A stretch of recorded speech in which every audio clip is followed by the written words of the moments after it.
He adjusted the collar of his uniform, the fabric stiff against his neck, a constant reminder of his purpose.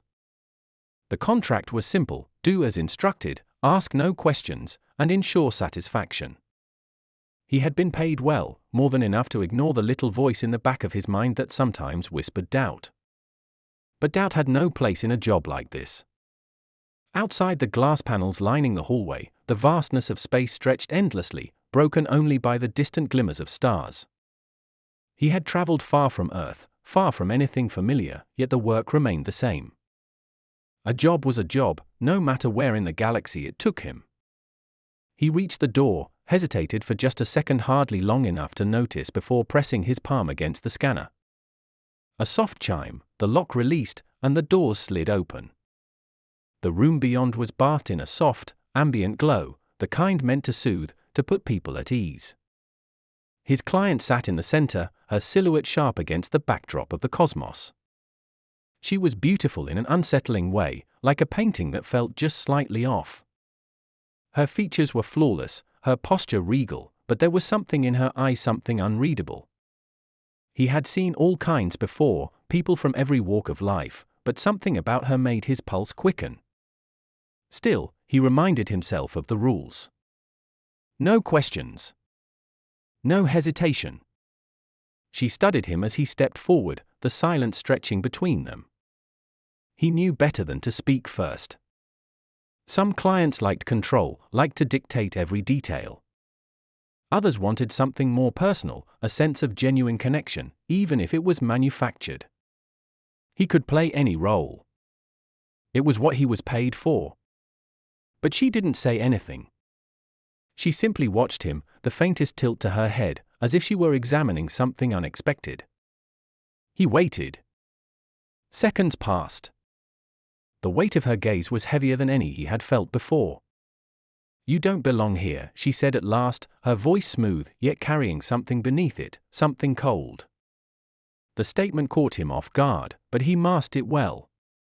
He had been told many things before: endearments, demands, even outright cruelty, but never that.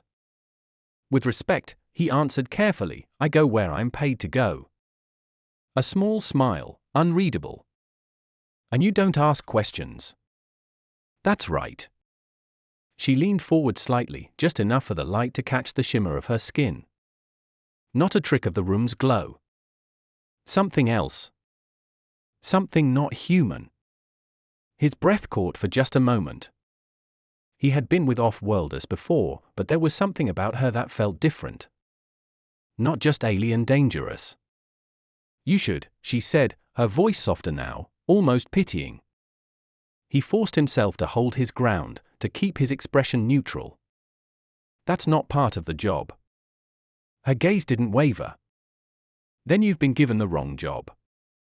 A chill ran down his spine, and for the first time since stepping into that room, he wondered if he should leave. If he even could. Because in that moment, as she shifted ever so slightly, something in his gut screamed that he wasn't standing in a room with a client. He was standing in a room with something far beyond his understanding. And it was looking right through him. The silence between them stretched, heavy and unnatural.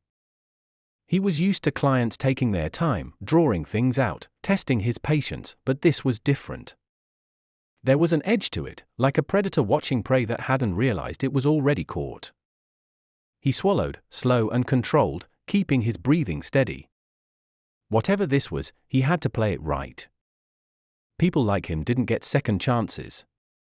"I do what I'm paid to do," he repeated, his voice even, careful. Nothing more. Nothing less. She didn't blink. Didn't react. Just watched him, as if waiting for something. Then, she spoke again. "Do you even know who hired you?" The question sent a flicker of doubt through him.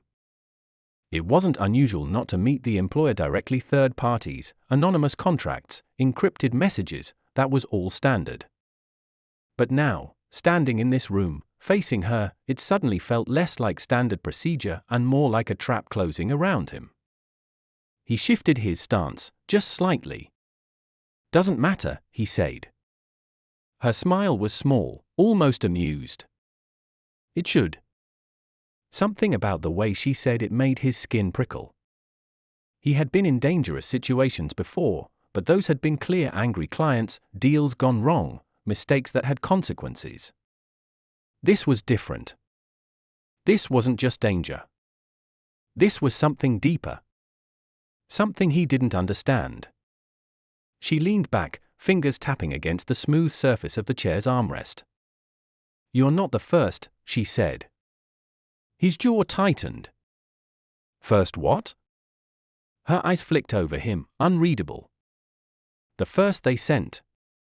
He felt the first real crack in his composure. Because that wasn't something you said unless there had been others. And if there had been others, why hadn't he heard about them? He kept his voice steady. "And what happened to the others?" She tilted her head. "They failed." A cold knot formed in his stomach. He wasn't sure what she meant by that, but he knew it wasn't good. His instinct screamed at him to leave, to turn and walk out, to get as far away from this room as possible. But he didn't move. Couldn't. Something told him if he did, he wouldn't make it far. "I was told nothing about this," he said finally. "Of course not," she said. "They don't tell you anything because they don't expect you to return." The word settled into his bones like ice. He had been in this line of work long enough to know what that meant. He wasn't being paid for a service. He had been sent here to disappear. A test. A sacrifice. He forced himself to breathe evenly, to keep his hands from balling into fists. He had to think. Fast. "Who are they?" he asked, his voice quiet. She didn't answer immediately. Instead, she stood, moving toward him with slow, deliberate steps. He didn't back away, but every instinct told him to. "They're watching," she said. "Even now." He didn't move. He didn't dare look around, but the weight of unseen eyes pressed down on him, a feeling he couldn't shake. "What do they want?" he asked. She stopped just in front of him, close enough that he could see the slight shimmer beneath her skin, something not quite human. "To see if you'll break," she said. His breath came slow and controlled, but inside, his mind raced. He had been in dangerous situations before, but this was different. This was bigger. And for the first time, he realized he wasn't the one in control here. He had never been. And that terrified him. His pulse was steady, but that was a practice thing, a skill honed over years of being exactly what people needed him to be. Inside, though, a different kind of rhythm had taken over, a tension winding itself tight in his chest, something sharp and cold pressing against his ribs. He had been trained for a lot of situations, but not this. She was still watching him, still, too measured. There was no amusement in her eyes anymore, just something patient. Waiting. For what? He forced himself to speak. "If they don't expect me to return, why bother sending me at all?" A flicker of something passed over her face. Not surprise. Not amusement. Just acknowledgement. Like he had finally asked the right question. "You're not the first," she said again, quieter this time. The word scraped at him, made something shift uneasily in his gut. He wanted to ask more, to demand more, but he wasn't sure he wanted the answer. Instead, he asked, "And you? What do you expect?" She studied him for a long moment before stepping past him, closer to the massive window overlooking the vast emptiness of space. "I expect nothing," she said. "I already know how this ends." His throat went dry. "What does that mean?" She didn't turn, didn't look at him, just placed her hand against the glass. Outside, the distant stars shimmered, but they felt impossibly far away now, unreachable. "They don't send people like you to succeed," she said. "They send you to confirm what they already know." A chill ran down his spine. He took a step forward, lowering his voice. "And what do they already know?" She finally turned her head, just enough for her gaze to meet his. "That none of you will make it out." His breath stalled. The quiet hum of the ship suddenly felt deafening, the weight of the walls closing in just a little tighter. He had always known this job carried risks. That was the reality of working for people who operated in the shadows, who paid in credits that couldn't be traced. But this wasn't a risk. This was something else entirely. This wasn't about the job. It was about him. His mind raced, piecing things together too fast and too slow all at once. The others. The ones before him. Gone. And now, he was here, standing in a room with something that wasn't human, with someone who seemed less like a client and more like something else. "Why me?" he asked, voice tight. Her expression didn't change. "Because you were next." A sharp bang echoed from somewhere outside the room. He flinched before he could stop himself, instinctively shifting his weight, listening. The ship had been silent before. Too silent. Now, something had changed. A second sound, this time lower, a deep vibration rolling through the walls, through his bones. His fingers twitched. His first instinct was to reach for a weapon, but he had none. That wasn't the kind of job this was supposed to be. But it was feeling more and more like a setup. He turned back to her, but she was already watching the door, her expression unreadable. "What's happening?" he asked. She didn't answer immediately. Instead, she exhaled slowly and said, "They're here." And then the lights flickered, and the door behind him slid open. The door slid open with a low hiss, and he turned fast, his body moving before his mind caught up. The hallway beyond was dark. Too dark. The emergency lights along the floor flickered, casting long, broken shadows against the walls. He didn't move. Didn't breathe. Then footsteps. Slow. Heavy. Controlled. Someone or something was coming. He felt the woman's presence behind him, still calm, still watching. Not afraid. Not reacting the way any normal person would in a situation like this. That sent another pulse of unease through him. "Who's here?" he asked, his voice low. For a second, she didn't answer. Then, almost too softly, she said, "You already know." The air in the room seemed thinner now, the pressure shifting. He didn't know what was worse, the fact that he had no idea what was coming, or the fact that she did. Another sound. Closer this time. A scrape, like metal against metal. His heart pounded against his ribs, his muscles tensed. He needed to move. To get out. But where? There was nowhere safe. Then he felt it. Something shifted in the air, like the energy in the space had changed, bending, stretching. It was subtle, but he wasn't imagining it. The woman finally moved, stepping up beside him, her gaze locked on the open doorway. "You should run," she murmured. His pulse spiked. "Run where?" he shot back. She didn't answer. Then movement. A shape in the darkness. It was tall. Too tall. He barely had time to register what he was seeing before the lights flickered again, and for a fraction of a second, the figure was illuminated. Not human. His breath caught. Smooth, gleaming skin that seemed to shift in the dim light. Elongated limbs, moving with a precision that felt unnatural. And the eyes dark, hollow, endless. Then the lights went out completely. A sound cut through the silence, something low and sharp, almost like a hum. Then the floor beneath him trembled. He took a step back, instinct driving him now. "They sent you to die," the woman whispered, and for the first time, there was something close to regret in her voice. He clenched his jaw. Not yet. He wasn't done yet. The darkness pressed in, the air thick with something unseen, something wrong.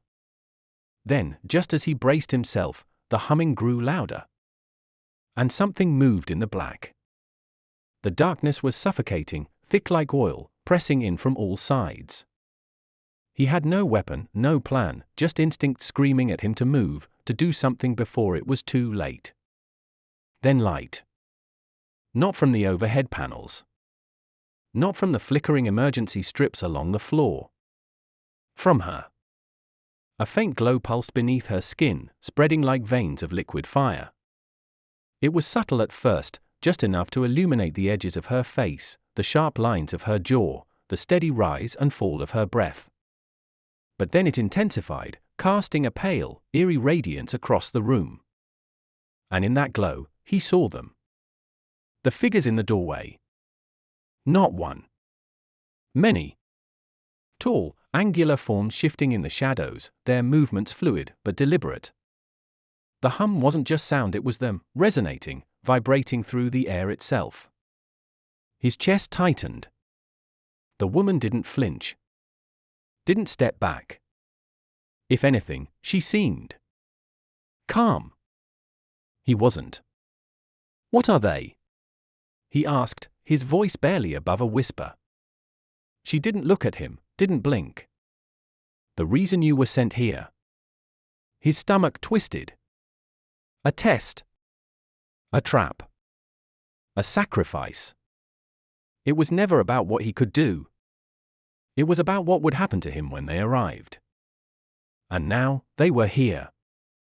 The nearest figure shifted, stepping forward. The glow from the woman's skin caught its surface, revealing smooth plating, almost organic in its movement. But the eyes, if they could even be called that, were hollow, empty voids that swallowed the light instead of reflecting it. Then, without a word, it raised one long, slender hand. The hum surged. His body locked up, every muscle seizing at once. He staggered, gasping, his lungs suddenly heavy, the air thick and charged. He felt it deep in his skull, something pressing, probing. They weren't just watching him. They were inside his head. Panic clawed at him. He tried to move, to fight it, but it was like his own body wasn't his anymore. The pressure grew, splitting behind his eyes, his vision tunneling. And then, she touched his arm. The second her fingers met his skin, the pressure snapped. He gasped, staggering forward, his body his own again. The figures halted. The hum faltered. And the woman who, up until now, had been unreadable, untouchable, finally turned to look at him. Her glow dimmed slightly, her expression unreadable. But there was something in her eyes now. Something sharp. "You're not like the others," she murmured. His pulse thundered in his ears. "What does that mean?" She didn't answer. Because at that moment, the nearest figure moved again. And this time, it wasn't just watching. It was reaching for him. His body tensed, every instinct screaming at him to move, to run, but he couldn't. The weight of the moment pressed down on him, freezing him in place. Then the woman stepped between them. The glow beneath her skin flared again, brighter this time, a pulse of light that sent a ripple through the air. The hum faltered, the figures hesitating for the first time. She lifted her chin, her voice steady. "He's not part of this." The nearest figure stopped, its head tilting slightly, as if considering. The hum shifted, becoming something else, something closer to a language, vibrating in ways he couldn't comprehend. The woman responded in kind. Not with words, but with something deeper. A flicker of energy passed between them, invisible yet undeniable. His breath caught. She knew them. She wasn't just a client. She was part of this. The realization struck him like a physical blow, knocking the air from his lungs. He had been sent here to die. That much had been clear from the beginning. But now, another truth was unraveling right in front of him, one he wasn't ready for. She had never been the target. He was. The figure shifted again, the nearest one lowering its hand, but the tension in the room didn't ease. If anything, it sharpened. "You should leave," she murmured, barely loud enough for him to hear. His throat tightened. not without answers. She turned then, really looking at him, and for the first time, something like regret passed over her features. "You were never supposed to make it this far," she said. The word sent a fresh wave of cold through his body. He shook his head. "Then why am I still alive?" Her gaze flickered, something calculating behind her eyes. "Because you're not like the others." The figures hummed again, shifting, moving closer. The light pulsing beneath her skin dimmed slightly, as if whatever power she was drawing from was running low. He saw the truth now: she was holding them back. But not for long. The ship trembled, a deep vibration rolling through the floor beneath them. Systems failing. Power fluctuating. Time was running out. He exhaled sharply. "Tell me what's really going on." She hesitated, just for a fraction of a second. But then she said, "You're not who you think you are." The words hit harder than he expected. And then, before he could respond, she reached out, pressing her palm against his chest. A burst of energy slammed through him. His vision blurred. His body locked up. And the last thing he saw before everything went black was her eyes, glowing like twin stars, just as the figures closed in. For a moment, there was nothing, no sound, no feeling, just the weightless drift of empty space inside his mind. But then, slowly, reality bled back in. A dull hum. A faint flicker of light against his closed eyelids. The sensation of cold metal beneath his fingertips. He gasped, pulling in a sharp breath like a drowning man breaking the surface. His body ached, his muscles heavy, but he was alive. Blinking hard, he pushed himself up, his vision adjusting to the dim glow of emergency lights. The room was silent. The figures, the ones that had surrounded him before, were gone. The woman was gone. He swallowed, his pulse still erratic. He wasn't sure how much time had passed.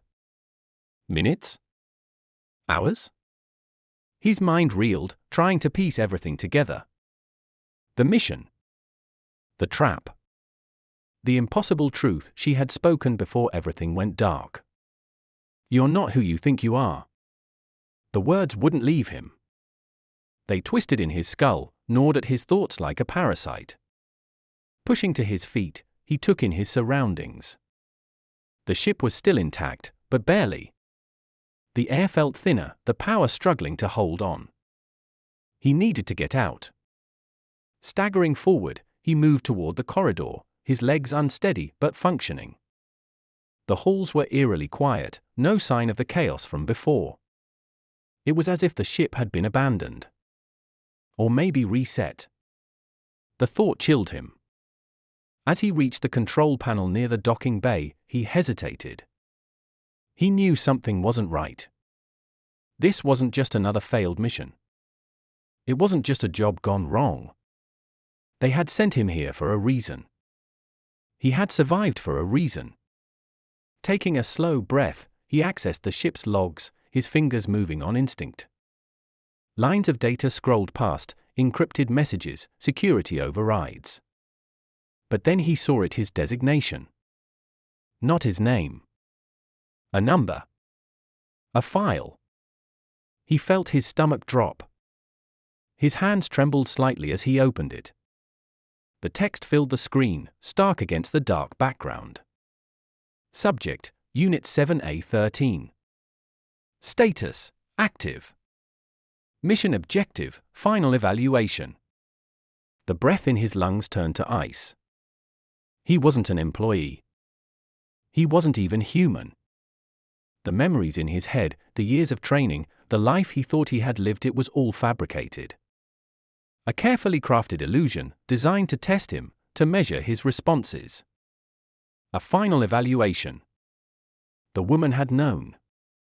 That's why she had looked at him the way she did. That's why she had stopped the others. Because he wasn't like the ones before him. He had passed the test. A sick feeling crawled up his spine. He had spent years thinking he was just another man in the system, another worker in the machine, taking jobs, following orders, surviving. But he wasn't a man at all. He was the product of something bigger. Something deeper. And now he was free. The system hadn't shut him down. It hadn't erased him like it had with the others. It had let him wake up. A choice. For the first time, he had a choice. He exhaled slowly, stepping away from the console. The ship groaned around him, the last of its power flickering. He didn't have much time. Whatever had happened here, whoever had sent him, none of it mattered anymore. He wasn't going back. Turning toward the docking bay doors, he keyed in the override. The airlock hissed open, revealing the sleek escape pod waiting inside. He climbed in, sealing the hatch behind him. As he settled into the pilot's seat, he took one last look at the dying ship through the viewport. Then, without hesitation, he engaged the thrusters. The pod jolted, breaking free from the wreckage, spinning out into the vast, endless stretch of space. And for the first time in his existence, his real existence, he wasn't following orders. He was writing his own story now.